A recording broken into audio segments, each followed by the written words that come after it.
You're listening to Career Compass with Patrick and Cha-Cha on Base 101.1 FM. Another Monday, and what does that mean? Serious day for some people. You're going to work, you have a job, you're at work, or you're on your way.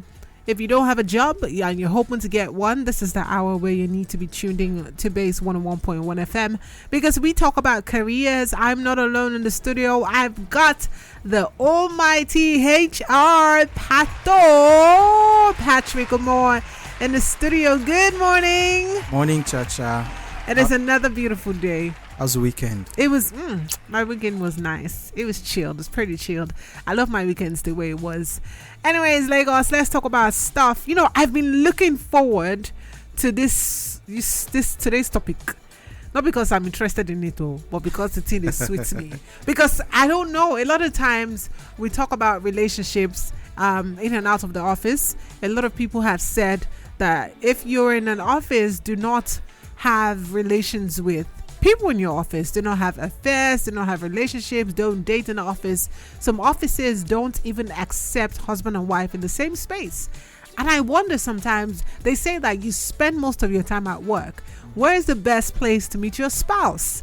If I were to get married, I'm sure that one of the people I probably date or marry are the people that are within my vicinity, not in this office. I can just put out there, but people in my field, people that are around me or places that I go. So I feel like if you want to have common factors with somebody, most likely you're going to find someone to start a relationship with at work. So what do you say about office romance? You can get a place, you see a guy that looks nice, you're like, but boy, is sharp. How do you go about it? Is it a yes thing? Is this good? And let's even start off first. What do you think about office romance? Okay, so office romance. You know what I say? I mean, the office is the bar of the 21st century. So we spend the most amount of time usually in the office. You spend more time with your colleagues than you even spend with your significant other. And it's a 50-50 thing. So let's look at the success story of people that met in the office and had a successful marriage. Are you aware Barack and Michelle Obama were colleagues? They started off as colleagues. Didn't know that. Yes. They started off as colleagues in a law firm in Illinois or something like that. Yeah. And they started off as colleagues, then they dated, and the rest is history. So first family. Yes, and that's a success story. Of course, we're well aware of the failure stories. The failure stories are all around us, but that doesn't mean there's been no successes there. I personally know a couple who started off as colleagues, and when it was time to take the relationship to the next level, when they were about to get married, because their office had a no marriage, no employment of a couple. Yeah. So one of them had to, seek employment elsewhere. So those are success stories. I mean, so like I said, it's 50-50. There's no good or bad. Yeah, it's what you make out of it. Let's start first with why office romance happens in the first place. What makes the workplace very common for romantic connections? So the obvious reason, intimacy grows when you spend time with someone. Right? I had initially said we spend the most amount of our time with our colleagues. So when you have, adults spending that much time together, it's only natural that intimacy would grow. Yeah. And, it could mature into a relationship. Or, secondly, in the office, you guys share goals, you share experiences. There's nothing that beats you walking in the same direction to achieve the same common goals. Yes, the same objective or goal with somebody, and then it fosters a kind of bond, right? And that's another reason why it's just so it happens so naturally in the office. You guys, you go through challenges together, you surmount obstacles together. There's a bond that just grows between you guys. You have lunch together, you do tea, you laugh, you cry, you celebrate wins. You guys are comrades, as the Russians would say. and from camaraderie something else could grow. And then there's another thing that helps it blossom: respect. You see the best and sometimes even the worst of each other in the office. You see their strengths come to bear, and you then see that somebody has sense. The person is actually smart. Like, this person gets sense. He's intelligent. I love the way he talks. That from that respect and admiration, entanglements, feelings, emotions could just grow as an offshoot of that feeling of respect and admiration for someone. And I'd say, those water cooler moments. So for example, you get sad news from home. There was a case where an employee got sad news from home, and then the first shoulder to cry on was your colleague. And then they just like, what happened? Oh, I got this sad news. And then that's the shoulder to cry on. You have problems, you have challenges. The first person responder. Yeah, I like that word. Basically. Your first responders are your colleagues. And then from there, from sharing those water cooler moments, you cried together, you got good news. Those are the first people to celebrate. Your birthday, they celebrate you, they buy you cake. They buy you presents. Come on, it's difficult not to fall in. It's difficult for emotions not to come out of it. You literally just romanticized office romance, and I'm just here thinking, oh, this sounds so good. I'm looking, who you? If even you, but I'm just thinking like, okay, it kind of sounds good. I remember we had a conversation about friendships, and you said that you don't think that people can have genuine friendships in offices. Now you can find love in your office. Yes, I remember that conversation. I said your colleagues are not your friends; they're your competition. Yes, but there's for every rule there's an exception. There is indeed, and love can be that exception where that from camaraderie, admiration, emotion, and then something beautiful could come out of it. You were just speaking about finding love in an office, and I'm thinking to myself, I was daydreaming. Thank goodness I have love somewhere, but I was daydreaming that I can imagine all these high school movies. You say we met, we looked at each other at this place, we touched each other, we shared this, we da. But then again, the idea might seem so good, so appealing, but I'm sure that there are potential downsides. Now, from your experience, what are some of the risks associated with office romance? Okay, so yes, there are downsides to it. The first thing is it would affect your professionalism. So let's say, for example, it's even worse for HR. Even if other people can try it and get away with it, it's worse if you're HR, because no matter how mature the other person says they will be, when you date HR, there are two expectations that will come to the table, no matter how mature the person is. One expectation is, they have a get out of jail free card. They can do whatever they like, and their boyfriend is HR. HR, you report them to. You can't report to HR. And the second expectation is they just expect that they get promoted. After my boyfriend or my girlfriend is HR, so they'll fight for a promotion for me. So that potential compromising professionalism is there everywhere. Okay, so especially where there's an imbalance of power. Imagine if one party is highly placed in the organization. It's difficult to be professional once there's emotions involved. Right. How do you, this person comes late, how do you call him out or call her out publicly when you call her out publicly? Okay, now in the other room, you will know. So it affects professionalism. And then I had mentioned it's also dicey when there's a power dynamics. So if a supervisor, a direct supervisor, is dating a someone who reports to him. So let's imagine you report to me, Chacha. I say, let's go for lunch. Is that a request? Is that an instruction? It's like, so how do you blur the lines? Are pretty blurred between what is personal and professional in that relationship, because there's a merger of personal and professional lines. So I say, let's go for lunch. Am I asking you to go for lunch with me? Am I instructing you to go for lunch with me? It's difficult. And then I guess if you can handle the gossip, people see you and the talk, he's always lenient when it comes to Chacha because Chacha is his person, So, and whether it's true or not, perception is everything. Right. And then what happens to the fallout if it goes south? Hey, babe, mo. And I'm seeing his face in the office. Ta! You can't. So typically, you break up with someone, you block them on everywhere. Block them. I don't block. They all watch me. Okay. Oh, yeah. Yeah, the exception to the rule. But you want to block them off on every channel. But how do you block somebody that you're still seeing their emails? You're still seeing them in the office every day. And the funny thing, colleagues now start taking sides. Right. So your colleagues are divided. Half of your colleagues are on his side, half of the colleagues are on the other side.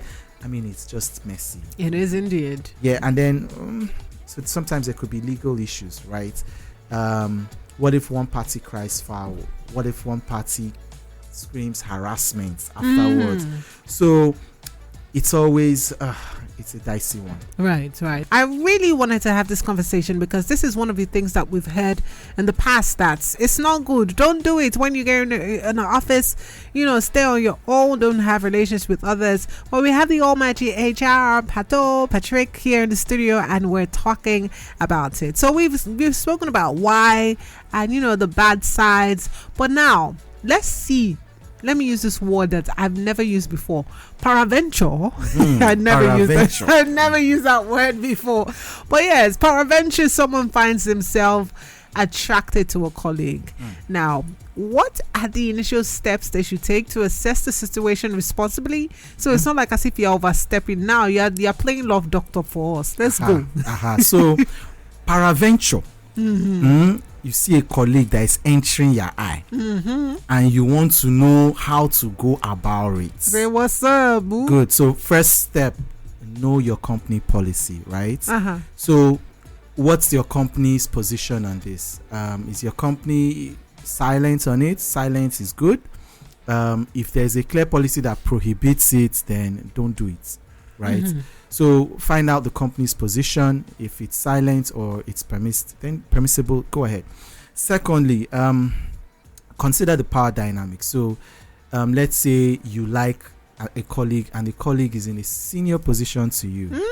Proceed with my caution. Boss? Yes, you like your boss. Hey, wait, do I like my boss? Proceed with caution. Hey, right? if I get fired. Because if it is a 50-50, if it works out, wonderful. But what if you shoot your shots and it doesn't work? You know how awkward that would get, right? Completely. Yeah. So, and on the flip side, you're the boss and you like a junior colleague. Also proceed with caution because the power dynamics will affect how everything plays out. It's different from when both of you are just colleagues. Across 50-50. A boss liking a junior colleague is like, it's a bit scary because even that person doesn't know, is this person being genuine or is this person being like that with every staff? So the power dynamics plays a big role, a very big role. Your company policy may even prohibit amorous relationships between a line manager and many CEOs have lost their jobs because of it. So you need to, that's why I go back, know what the company policy and position is regarding office romance. And then thirdly, the risk and the reward. What is the impact of this relation? What impact could this relationship potentially have on your career, right? What if it goes wrong? Right. So count the cost. Is it really worth it? And if you do go ahead to shoot your shot, be careful, watch out, observe for boundaries. If it goes well, all is well and good. If it doesn't, please stay in your lane. All right. So don't push. That's the word. If the person is not receptive to it, don't push. Respect yourself and respect boundaries. Okay. Now, what if both people, the guy comes and says, Chacha, you look good, I like you. I'm like, I like you too, brother. So and obviously it's within the company policy and ethical boundaries. What are some crucial ground rules that people should learn to establish in such relationships? So you've shot your shots and your shot clicked, right? So you guys have hit it off, and these are the rules that will help you navigate the office romance successfully. First of all, keep your personal and private life separate. Okay, work is work, love is love. Okay, and if you have to choose between work and love, please choose work. Please choose work. Okay. You get why? You get why? So avoid public displays of affection. Oh, that's in nice. the office. Any form of excessive PDAs in the office should be kept to a barest minimum. You have to be professional in your interactions in the office, despite the fact that you have a romantic relationship. Some girls with will this be person. like, so you do not even wink at me. You didn't even peck me. Why didn't you even peck me or tap me on the, behind when you walk in by? the office? In the office. No. Some women are so petty that they just feel like the man should be all over them 247, regardless of where it is. So would you say wrong? That's why I said you guys have to be professional, right? You're in the office and you're in the office for a purpose, to work. That's why as long as you're in the office, the work comes first. Right. So you guys need to be mature enough to be professional in the office and keep your interactions in the office. You can't be saying my love in an email, in a professional email to each other. You guys you can't be in a meeting, a management meeting together, and then you're addressing, instead of me addressing you as oh say my babe. love, babe, Hey, my babe. love, babeem, acha logo. In the office, Say, no. hey boo, hey daddy. No. So your interactions in the office must be kept professional at all times. Look, have a backup plan for breakup. Okay. What if we break up? Yes. What if? So you guys from the beginning have a plan. So what happens if for any reason we decide not to be, intimate anymore? Is it going to affect work? You guys discuss it up front, and please don't keep your colleagues guessing, right? Be transparent. If you guys are mature about it, you doing this, do it with your full chest, right? Don't keep people guessing. Just have a couple of more questions to ask Pato, Mr. Pato, the almighty HR. I like to call him that. But I'm going to read this message here. It says, hi, Chacha. Keep me anonymous. My own is that people fall in love in mysterious ways and places. It be like say office they fear say power couple go carry their company run a roof. Anyway, I think some industries are just not office romance friendly, while some are. We have evidence in a popular record label. I shall agree on keeping the work email trail as professional as possible. Enjoying the show. Thank you very much. Hello. Hello. Good morning once again. Good morning. Welcome. Yeah, sorry, I got bad internet connection. I have to call here. Oh, that's fine. Go ahead. Alright, sorry, I missed the first sentence you said. Yes. What do you think about office romance? Is it something you Oh. support or not? Nice, interesting. I've been in that situation myself, actually. Ah. Yeah. How did it end? Tricky, very tricky. How so? Yeah, so take this. Don't take me for a toxic person, but here's how it went. Yeah, so I met this girl, and like 1 month into knowing her, I realized that she's already engaged. But she was the one. Yeah, she was the one making the moves on me, and I was like, oh well, I'm single. She's engaged. She doesn't like the man. But it's only her family that's pushing her to marry the guy. So I was like, oh, why not? Maybe they'll eventually not end up together, and I can just step in. But it went on for 3 months, and it seemed like her family were overpowering her on the marriage aspect. So I just had to step back and let her do her thing. Oh. But yeah. Did you feel pained? Were you hurt when you were seeing her at work? What were you doing? What was I doing when I was seeing her? When you were looking at her at work, was your heart doing kikum kaka kaka kaka? Funny enough, not at all. Not at all. Her stepmom was very familiar with me. I used to go to her house. It was on her father's side that they were pushing the marriage, but her stepmom was very okay with me seeing her. Oh my goodness! But you said you saw somebody who was engaged. You took your head there. As I said, she didn't want it. She didn't. Oh. Yeah, she didn't want it. Do you guys still pushed work together? Nope. She left the work like 1 month before me, then I did too, and now she's married with a kid, so she has a family of her own. I wish that ended well. Yeah, it ended well for me. For I you? saw that coming. Okay. I saw it coming. So in a chop and clean mouth you do now. No, don't say it like that, please. It's alright. I'm just playing with you. Thank you so much. I hope you find Yeah. yours too. Eventually, soon enough. All right. Congratulations in advance. Yeah, thanks. All right. Appreciate Thanks. you. Thank you very much.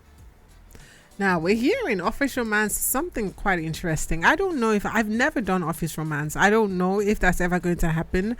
Yes, dated in my field, people around, but to say that I have a thing with somebody in my office, it's never happened. But yes, a lot of times, just like the call we had, some relationships end badly. Not badly, but not all relationship lasts. So what are some crucial steps to take if an office romance ends to minimize negative consequences at work? Because we do know that some people are bitter when they break up. It was good that the last caller, he said everything was fine. But if you are bitter, what do we do? How do people handle it? Right. So especially if the relationship doesn't end on, if it ends on a sour note, something, just very sour happen, it's important to focus on work. Don't let your emotions interfere with your job. Okay, Right. You have to remain professional, but at the same time you can maintain a professional distance at the same time. So focus on work, don't let it affect your job, but maintain a professional distance. Okay, I'm not saying you should ignore or ghost, because you're colleagues, you still have to interact professionally, but you can maintain a professional distance. When you guys need to communicate to each other, please don't let your emotions get in the way. Communicate professionally. Address, maybe let's say for example, while we're dating, I used to call you baby, honey, cha-cha. We're no more dating, I can still address you professionally, dear Charity. I just roll my eyes. I just rolled my eyes thinking, I literally just rolled my eyes. Yes, you can still address each other respectfully when it is necessary for you guys to communicate. Yes, I know when breakups happen, you always seek for support, emotional support. Please don't seek for support from your colleagues. Yeah, right. Seek support from your get a support group outside the office. Yes, because you don't want to divide your colleagues. You don't want some people are for, some people are against, some people are like, how could you do this to her? That becomes a public relationship. Yes, I hate that. Yes, so don't subject your relationship to the court of public opinion within the office, right? Just keep your private lives private. Be mindful of gossip. It will happen. People would always have an opinion to share in what happened. So just ignore the gossip. It will die down naturally. And finally, if things go out of hand, you can always seek for guidance from HR at that point in time. You've romanticized in my head. I've thought about it that yes, we spend a lot of time. Lots of people, well, I don't spend a lot of time. A lot of people spend a lot of time at the office, and there's so many single Pringles out there. Some people need to be able to mix. Why do you think companies have policies regarding office romance? Like, what do you think that or what would you say the primary concern companies have? Because sometimes it feels like when you're working with your partner, it goes well because you guys have a common goal. You guys are familiar with each other. You know how to handle each other. But on the other hand, I'm even thinking if you're working with your partner, I just leave him to do everything. So just like there was a comment, I think on the WhatsApp feed where somebody said the company's afraid of a power couple to come and carry to come and carry their whole company away. So yes, the company has to be concerned, right? Because let's look at a situation where there's a power imbalance, okay? And the relationship goes south. It's easy for the partner with the power to lash out on the other person, and then it becomes a case of harassment. It could be sexual harassment, it could be discrimination, it could just be there could just be a grievance from there which the company needs to pay attention. The company needs to pay attention also to minimize conflicts of interest. So if the relationship doesn't go sour, right, is blossoming, right, if there's no regulation around it, then there's a potential conflict of interest case where Chacha can do no wrong because she's loved by head of HR. So are you telling me something? That's a clear case of conflict of interest which the company needs to pay close attention to. The company needs to ensure that everybody maintains professionalism and productivity, and this a relationship office romance doesn't affect productivity, the productivity of the couple, productivity of other colleagues, and then there's a potential legal liability. So the relationship goes bad and somebody's harassed, and then the person is suing, the company, HR, and the person that was harassed. So that is another reason why a company needs to do aproko in something that is just between two, typically should be between two mature adults. And finally, I'll just say, to ensure that the office is fair, all right, to avoid any perception of favoritism. So we know that in a romantic relationship, each person will try to favor each other. If they are both management staff, each person will support the other person's initiative. Yeah, that kind of favoritism, the company needs to ensure that the office is equitable, it's fair to everybody, and this undue alliance doesn't create an imbalance for everyone else. Interesting that everywhere that I've had a job, everywhere that I've worked, there's always been side talkers or cha-cha favoritism. They just favor you, blah, blah, blah. And I'm not in any romance with anybody. You didn't date anybody. No, I've never in my life. They just favor you naturally. Just like that. Just like that. I'm a blessed babe now. Cut soap for everybody else now. No, I have to be greedy with that one. In conclusion, what would you say now, if you were to pick, are you for or against it? I'm neither. I'm comfortably on the fence on this one, right? But if you must, proceed with caution. Okay. Be very careful. While genuine connections can happen, what if it doesn't work out? Are you ready to bear the consequences of what might happen if it doesn't work out? And then even if you do, right? Prioritize your career. I say the work comes first. Your job is your priority. Right. You came to that company for a job, to deliver on a job. Focus on that. Don't let love distract you. Very well said. Thank you so much, Patrick.